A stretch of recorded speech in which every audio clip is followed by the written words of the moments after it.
आज आपण सोडवणार आहोत MSCIT इरा सेशन 33। सर्वात पहिले तर आपल्याला सेशनचा परिचय पाहून घ्यायचा आहे।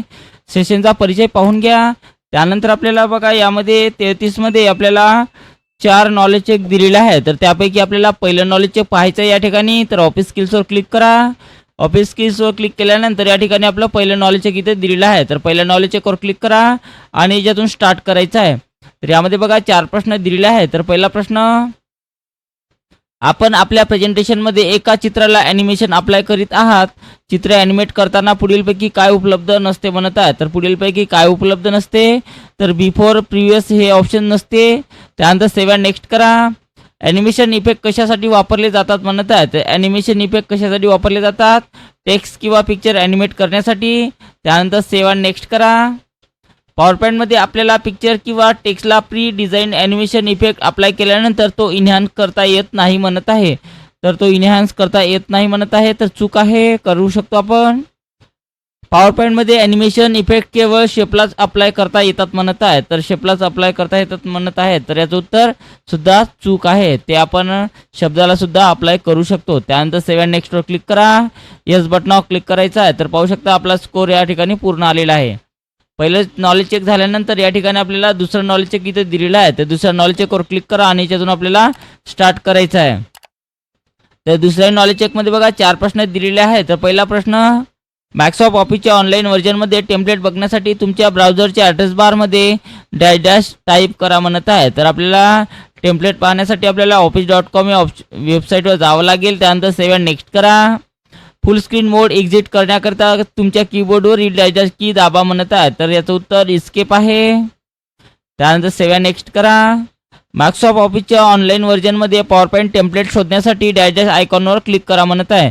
तर पॉवरपॉईंट टेम्पलेट शोधण्यासाठी आपल्याला डॅश डॅश आयकॉनवर क्लिक करा म्हणत आहे। तर याचं उत्तर पॉवरपॉईंट असणार आहे। त्यानंतर सेव्ह अँड नेक्स्ट करा। मायक्रोसॉफ्ट पॉवरपॉईंटच्या ऑनलाईन व्हर्जनमध्ये तुम्ही एक क्विज गेम क्रिएट केला आहे। फुल स्क्रीन मोडमध्ये ती क्विज पाहण्यासाठी तुम्ही डॅश डॅशवर क्लिक कराल म्हणत आहे। तर याचं उत्तर प्रेझेंट आहे। त्यानंतर सेव्ह अँड नेक्स्टवर क्लिक करा। येस बटनावर क्लिक करायचं आहे। तर अशा प्रकारे आपलं दुसरंही नॉलेज चेक सोडवणं झालेलं आहे। त्यानंतर आपल्याला तिसरं नॉलेज चेक सोडवण्यासाठी लुमा AI ड्रीम मशीन या ऑप्शन्सवर क्लिक करायचं आहे।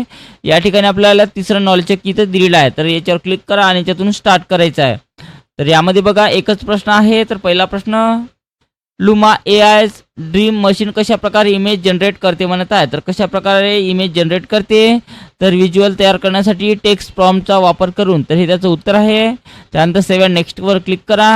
येस बटनावर क्लिक करायचं आहे। तर अशा प्रकारे आपला एकच प्रश्न होता, पूर्ण स्कोर्स इथं आलेला आहे। त्यानंतर आपल्याला शेवटचं नॉलेज चेक सोडवण्यासाठी व्हिडिओ या ऑप्शन्सवर क्लिक करायचं आहे आणि खाली नॉलेज चेक इथं दिलेलं आहे। तर नॉलेज चेकवर क्लिक करा आणि याच्यातून स्टार्ट करा। तर यामध्ये बघा 2 प्रश्न दिलेले आहेत। तर पहिला प्रश्न, व्हिडिओ हे युजर्सना काय करून देते म्हणत आहे। तर युजर्सना काय करून देते, तर टेक्स्ट प्रॉम्प्टमधून गाणी जनरेट करून देते। त्यानंतर सेव्ह अँड नेक्स्ट करा। या इमेजमध्ये व्हिडिओचे कोणते फीचर सर्वात चांगले दाखवण्यात आलेले आहे म्हणत आहे। तर पाहून घ्या। तर यामध्ये सर्वात चांगलं फीचर कोणतं आहे बघा, तर याचं उत्तर टेक्स्ट टू म्युझिक जनरेशन हे त्याचं उत्तर आहे। त्यानंतर सेव्ह अँड नेक्स्टवर क्लिक करायचं आहे। त्यानंतर येस बटनावर क्लिक करा। तर पाहू शकता आपला चौथं सुद्धा नॉलेज चेक सोडवणं झालेलं आहे। आता 4ही नॉलेज चेक सोडवणं झाल्यानंतर आपल्याला सिम्युलेशन्स क्वेश्चन्सवर क्लिक करावं लागेल आणि त्यानंतर यातून आपल्याला स्टार्ट करायचं आहे। तर यामध्ये बघा 2 प्रश्न दिलेले आहेत सिम्युलेशनचे। तर पहिला प्रश्न याच्यातून स्टार्ट करा। आता यामध्ये सांगितलेलं बघा, तुमचे प्रेझेंटेशन प्रिंटिंगसाठी योग्यरित्या फॉर्मॅट केले आहे याची नेहमी खात्री करा। तर तुमचे प्रेझेंटेशन PDF म्हणून एक्सपोर्ट करा म्हणत आहे। तर PDF म्हणून एक्सपोर्ट करण्यासाठी फाईल टॅबवर जायचं आहे। त्यानंतर आपल्याला एक्सपोर्ट या ऑप्शन्सवर क्लिक करा। त्यानंतर क्रिएट PDFवर क्लिक करायचं आहे। त्यानंतर त्याला नाव देऊ शकता आणि त्यानंतर पब्लिश बटनावर क्लिक करायचं आहे। तर अशा प्रकारे आपण त्याला पब्लिश करू शकतो। त्यानंतर आपलं उत्तर सबमिट झालेलं आहे। ओके बटनावर क्लिक करा आणि नेक्स्ट क्वेश्चन्स लावायचा आहे। यामध्ये बघा, सेव्हचा वापर कार्यरत प्रेझेंटेशनची रनाची प्रत बनवते आणि मूळ सादरीकरण अबाधित ठेवते। त्यामुळे इन्फोग्राफिक पोस्टर नावाने सेव्ह ॲज वापरून दिलेलं सादरीकरण तुमच्या डेस्कटॉपवर सेव्ह करा म्हणत आहे। फाईल टॅबवर जा, सेव्ह ॲजवर जायचं आहे। सेव्ह ॲजवर गेलं त्यानंतर डेस्कटॉपवर जा। त्यानंतर याला नाव द्यायचं आहे इथे आणि त्यानंतर सेव्ह बटनावर क्लिक करा। तर अशा प्रकारे हा प्रश्न सोडवायचा आहे। त्यानंतर एंड एक्झाम या ऑप्शन्सवर क्लिक करा आणि सिम्युलेशनचे प्रश्न सर्व एंड करून घ्यायचे आहे. आता सिम्युलेशन झाल्यानंतर आपल्याला सेल्फ लर्निंग सोडवायचं आहे. सेल्फ लर्निंगवर क्लिक करा आणि त्यानंतर प्रोसीड बटनावर क्लिक करायचं आहे. तर इथून स्टार्ट करा. स्टार्ट केल्यानंतर पाहू शकता यामध्ये दोनच प्रश्न दिलेले आहे सेल्फ लर्निंगचे. तर पहिला प्रश्न, तुमच्या पिक्चर्समध्ये ॲनिमेशन स्टाईल कशी अप्लाय करायची म्हणत आहे. तर त्यासाठी ॲनिमेशन स्टाईलवर क्लिक करा आणि इथची स्टाईल सिलेक्ट करा. तर हे त्याचं उत्तर आहे. त्यानंतर सेव्ह नेक्स्ट करा. करेक्ट आलेला आहे. त्यानंतर पुढचा प्रश्न लावायचा आहे.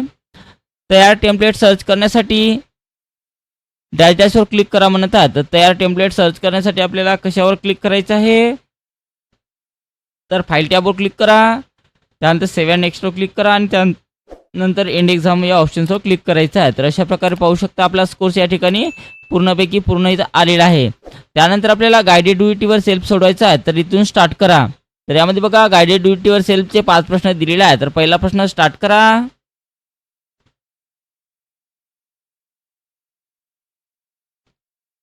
फाईल एक्सपोर्ट क्रिएट PDF एक्सप्रेसचा वापर करून दिलेला प्रेझेंटेशन PDF मध्ये एक्सपोर्ट करा. उघडलेल्या विंडोमध्ये तुमच्या पसंतीचे फाईल नेम एंटर करून पब्लिश बटनावर क्लिक करा म्हणत आहे. तर फाईल टॅबवर जा.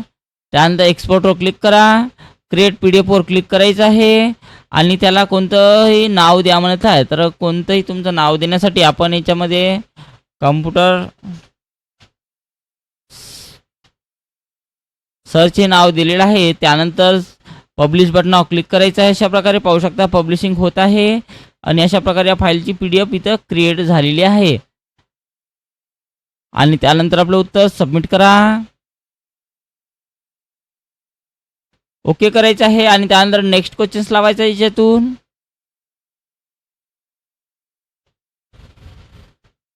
पॉवर पॉईंट प्रेझेंटेशन ओपन करा आणि फाईल टॅब न्यूचा वापर करून ब्लँक प्रेझेंटेशन ओपन करा आणि डिझाईन टॅब थीमचा वापर करून तुमच्या आवडीची कोणतीही थीम अप्लाय करा म्हणत आहे. तर अशा प्रकारचा प्रश्न आपल्याला विचारलेला आहे.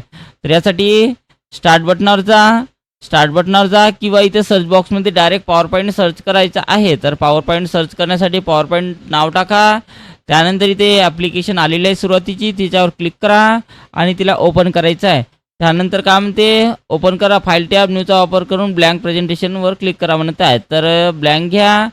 ब्लँक घेतली. त्यानंतर आपल्याला डिझाईन टॅबवर जायचं आहे. डिझाईन टॅबवर गेल्यानंतर आपल्याला कोणतेही एक थीम घ्यायची सांगितलेली आहे. तर कोणतीही थीम अप्लाय करा आणि त्यानंतर आपलं उत्तर सबमिट करायचं आहे. Next questions.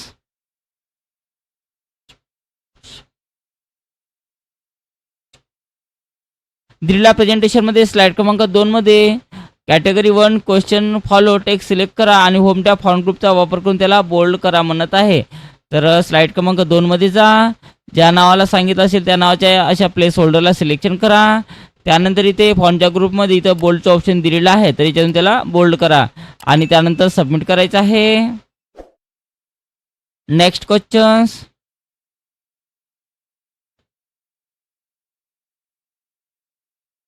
दिलेल्या प्रेझेंटेशनमध्ये slide show tab start slide show group from बिगिनिंगचा वापर करून प्रेझेंटेशन फुल स्क्रीनवर पहा म्हणत आहे. तर फुल स्क्रीनवर पाहण्यासाठी आपल्याला स्लाइड शो टॅबवर जायचं आहे.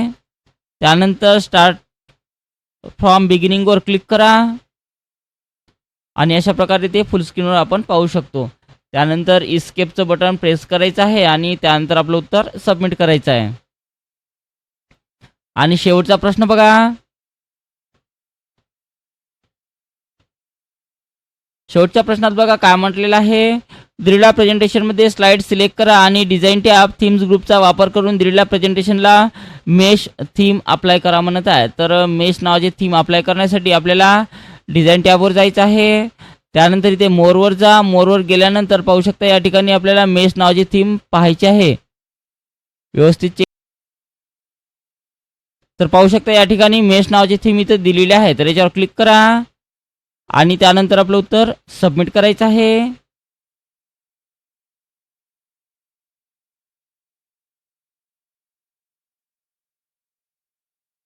त्यानंतर आपल्याला एंड एक्झाम या ऑप्शन्सवर क्लिक करा आणि त्यानंतर येस बटनावर क्लिक करायचं आहे. तर अशा प्रकारे पाहू शकता आपला स्कोर या ठिकाणी पूर्णपैकी पूर्ण इथं आलेला आहे.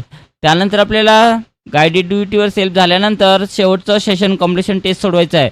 तर त्याच्यावर क्लिक करा आणि इथून स्टार्ट करा. तर यामध्ये बघा 10 प्रश्न दिलेले आहेत. तर पहिला प्रश्न, खालील विधान बरोबर की चूक ते सांगा. पारंपरिक हार्ड डिस्कमध्ये कोणतेही हलणारे भाग नसतात, त्यामुळे ते सहज खराब होत नाही म्हणत आहे. तर याचं उत्तर बरोबर आहे.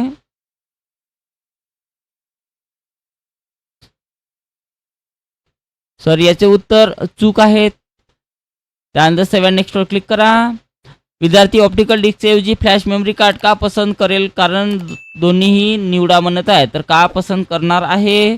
तर याचं उत्तर मोबाईल आणि कॅमेऱ्यात वापरण्यासाठी आणि पुन्हा लिहिता येणाऱ्या आणि हलक्या स्वरूपात डेटा साठवण्यासाठी. तर हे दोन्ही त्याचं उत्तर असणार आहे. त्यानंतर 7 नेक्स्ट करा.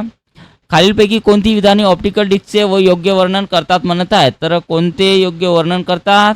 तर हे प्लॅस्टिकपासून बनवलेले सपाट गोल उपकरण आहे आणि यात पिट्स आणि लँड्स नावाच्या सूक्ष्म खाच्याद्वारे डेटा साठवला जातो. तर हे दोन्ही त्याचे उत्तर आहे. त्यानंतर 7 नेक्स्ट करा. राहुल त्यांच्या संगणक प्रणालीची एकूण कार्यक्षमता सुधारू इच्छिते. खालीलपैकी कोणती कृती त्याला मदत करेल म्हणत आहे? तर कोणती त्याला मदत करणार आहे? तर याचं उत्तर बघा, डेटा व्यवस्थित करण्यासाठी नेहमीच डिफ्रॅगमेंट करणे आणि हार्ड डिस्क ड्राईव्ह ऐवजी सॉलिड स्टेट ड्राईव्ह वापरणे. तर त्याचं उत्तर आहे. आणि त्यानंतर 7 नेक्स्ट करा. खालीलपैकी कोणती विधाने HSD पेक्षा चांगली कार्यक्षमता का देते? योग्यरित्या स्पष्ट करतात म्हणत आहे. तर याचं उत्तर, SSD मुळे फाईल हार्ड डिस्कपेक्षा खूप जलद उघडतात आणि ट्रान्सफर होतात. हे त्याचं पहिलं उत्तर आहे. आणि त्यानंतर दुसरं उत्तर हे, SSD मुळे संगणक अधिक प्रतीक्षाक्षम आणि कार्यक्षम वाढतो. तर हे त्याचं उत्तर दुसरं असणार आहे. त्यानंतर 7 नेक्स्ट करा.